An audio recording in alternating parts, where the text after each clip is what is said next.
Friends, welcome back to my YouTube channel. Today our topic is chapter 2 Units and Measurement of NCERT Class 11th Physics.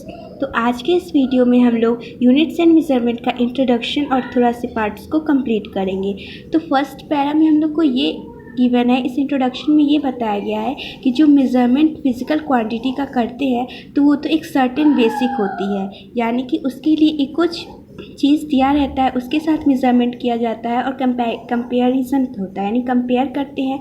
और एक arbitrary chosen यानी कि मनमाने ढंग से chosen, यानी जैसे कि एक पहले के टाइम पे एक गज था, एक फुट था, एक फिट, ये तो अभी भी है, लेकिन पहले जो एक गज था ये हुआ करता था। और सर्टेन बेसिक अभी भी होता है, और सर्टेन बेसिक यानी कि 1 मीटर, किलोमीटर में कितने मीटर, 1 मिलीमीटर में कितने मीटर, तो ये सब होता है। तो उस पहले इन सब को समझने से पहले फिज़िकल क्वांटिटी क्या होती है, तो वो क्वांटिटी होती है जो फिज़िक्स के सारे जो लॉज हैं उनको फॉलो करती है।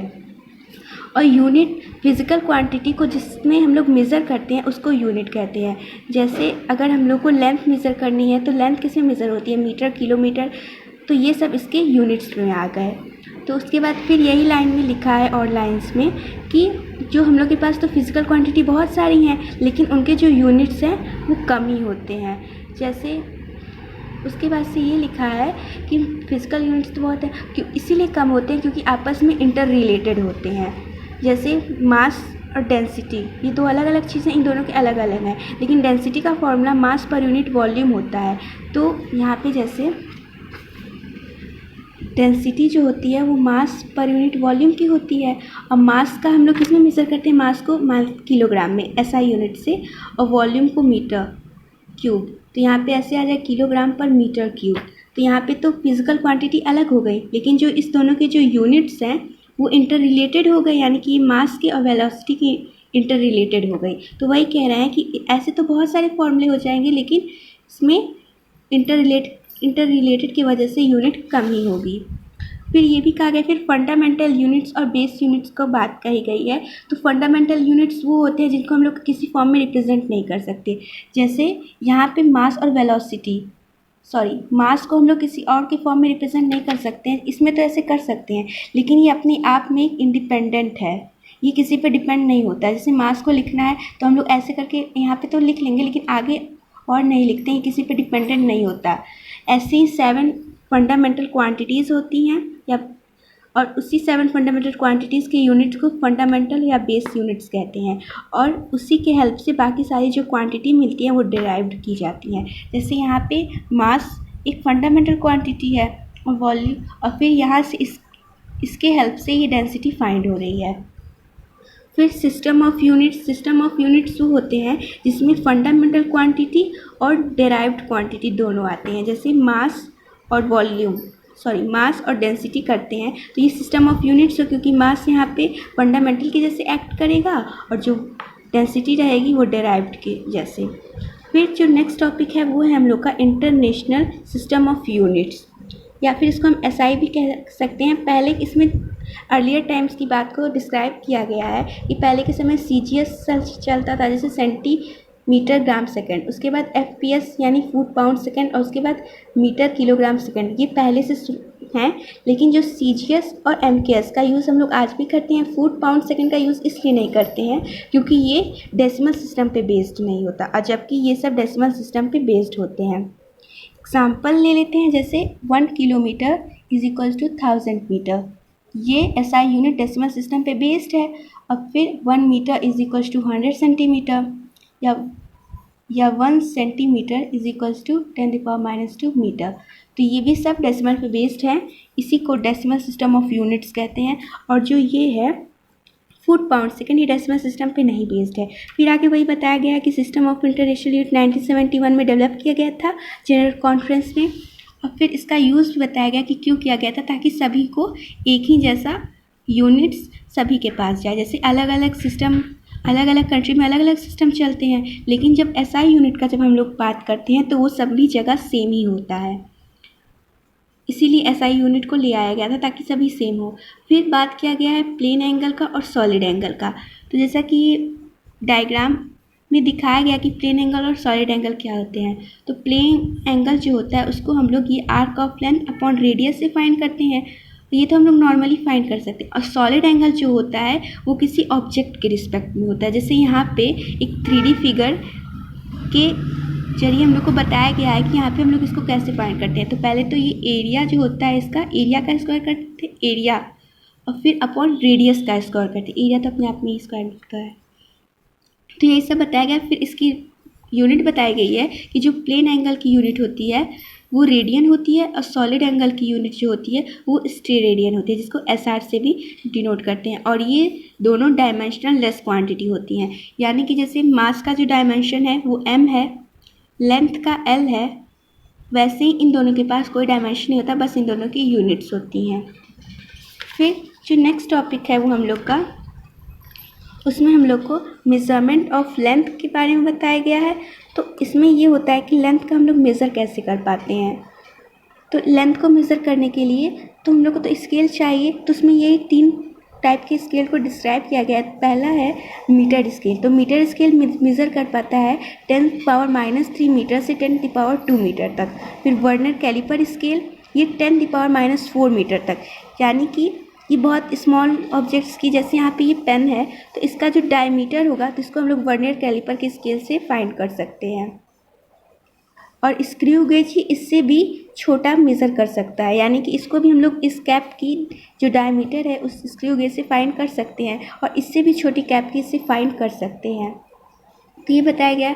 उसके बाद से जो नेक्स्ट टॉपिक है वो हम लोग का वो मेज़रमेंट ऑफ लार्ज डिस्टेंस।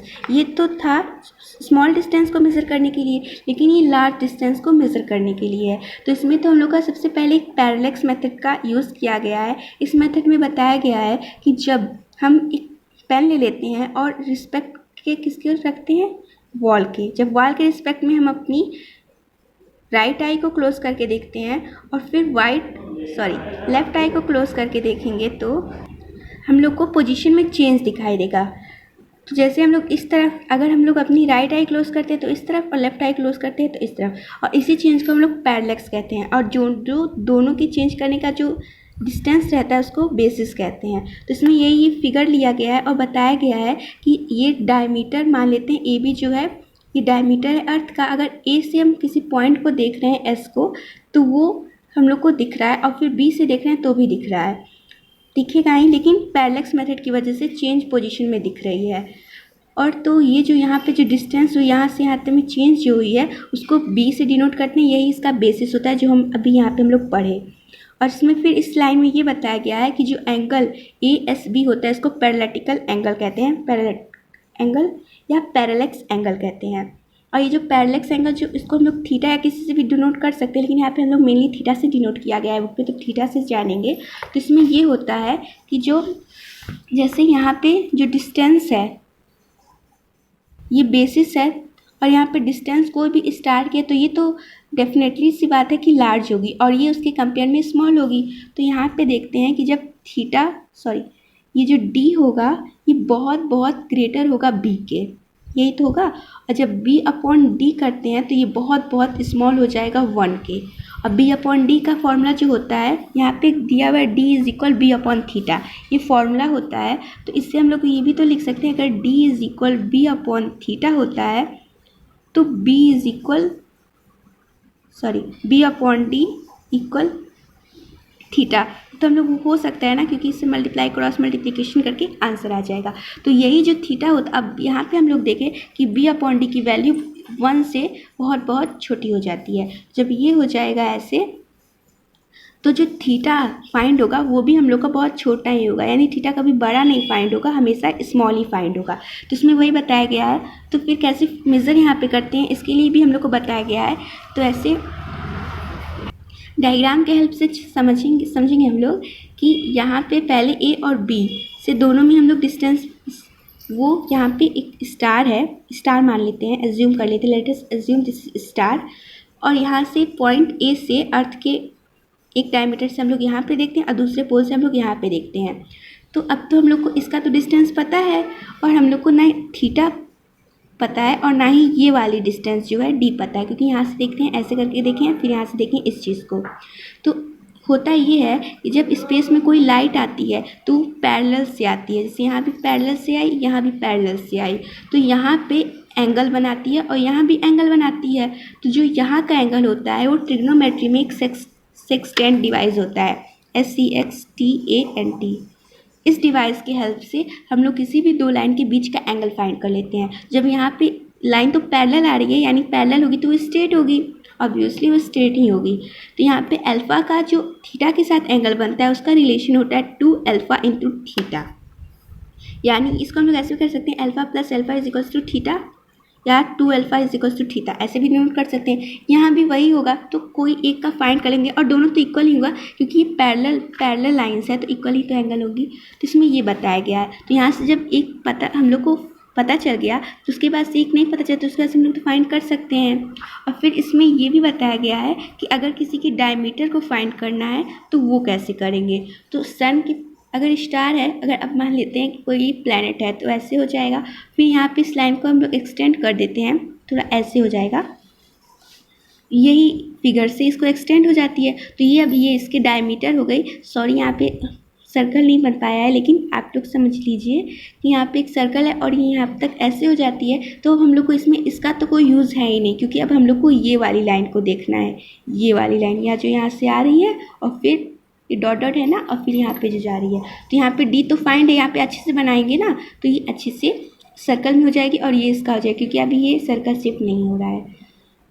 तो फिर यहाँ पे डी तो हम लोग को फाइंड है और ये वाला अल्फ़ा एंगल भी फाइंड है। जब डी फाइंड है, ये फाइंड है, तो हम लोग का ये वाला एंगल निकल नहीं जाएगा। तो इस एंगल के लिए भी रिलेशन होता है, वो होता है ये, यानी alpha is equals to D upon D. तो ये जो डी होता है ये होता है डायमीटर का, जो इसकी डायमीटर रहेगी प्लैनेट की, और जो ये डी होता है वो होता है ये वाली डिस्टेंस का। फिर फाइंड कर लेंगे। फिर हम लोग को बताया गया है कि ये जो अल्फ़ा होता है वो दो डायमेट्रिकली अपोजिट पॉइंट है, उनके बीच का एंगल होता है। तो आज के वीडियो में बस इतना ही। आई होप ये वीडियो आपको अच्छी लगी होगी। अगर ये वीडियो आपको अच्छी लगी तो प्लीज़ इसे लाइक कीजिए, चैनल को सब्सक्राइब कीजिए, शेयर कीजिए। Thank you.